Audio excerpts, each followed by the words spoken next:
विद्वान कालिदास एउटी महिलाको आँगनमा पुग्छन्। कालिदास, ए हजुर, मलाई धेरै प्यास लागेको छ, पिउने पानी दिनुहोस् न। महिला, म तिमीलाई चिन्दिन, पहिला आफ्नो परिचय देऊ, म अवश्य पानी दिन्छु। कालिदास, म यात्री हुँ। महिला, तिमी यात्री कसरी हुन सक्छौ? यात्री त केवल दुई मात्र छन्, सूर्य र चन्द्रमा, जो कहिल्यै रोकिन्नन्, हमेशा चलिरहन्छन्। साँचो बताऊ, तिमी को हौ?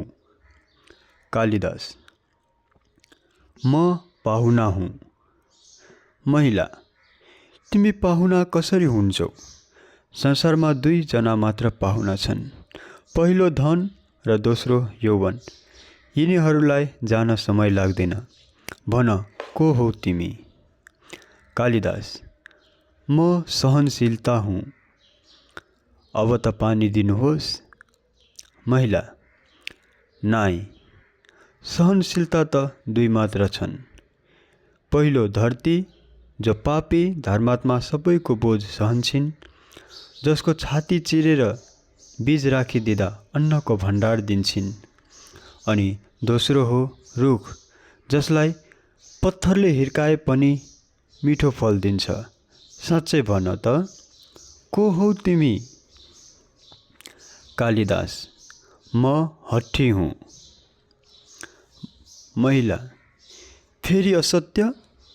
हठी त दुई मात्र छन्, पहिलो नङ र दोस्रो केश, जति काटे पनि फेरि फेरि निक्लिरहन्छन्। सत्य बोल, को हौ तिमी? कालिदास आफूलाई अपमानित र पराजित महसुस गर्दछन्। कालिदास, म मूर्ख हुँ।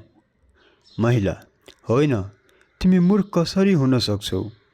मूर्ख त दुई मात्र छन्, पहिलो शासक, जो बिना योग्यता पनि सबैलाई शासन गर्न सक्छ, उसका सल्लाहकार, जो शासकलाई प्रसन्न बनाउन उसका गलत क्रियाकलापलाई पनि तर्क दिएर सही सिद्ध बनाउने चेष्टा गर्छन्। उत्तर दिँदा दिँदा हैरान बनेका कालिदास केही बोल्नै नसक्ने भए। आफ्नो फरक फरक परिचय दिएका कारण उनी महिलाको गोडा समाउँदै याचना गर्छन्। म कालिदास हुँ। महिला, उठ कालिदास, खासमा म सरस्वती माता हुँ।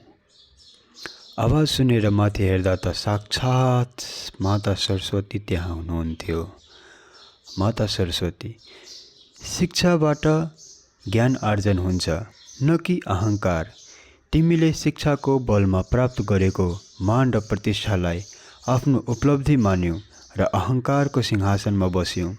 यसैले तिम्रो चक्षु खोल्नको लागि मैले यो नाटक गर्नु पर्यो।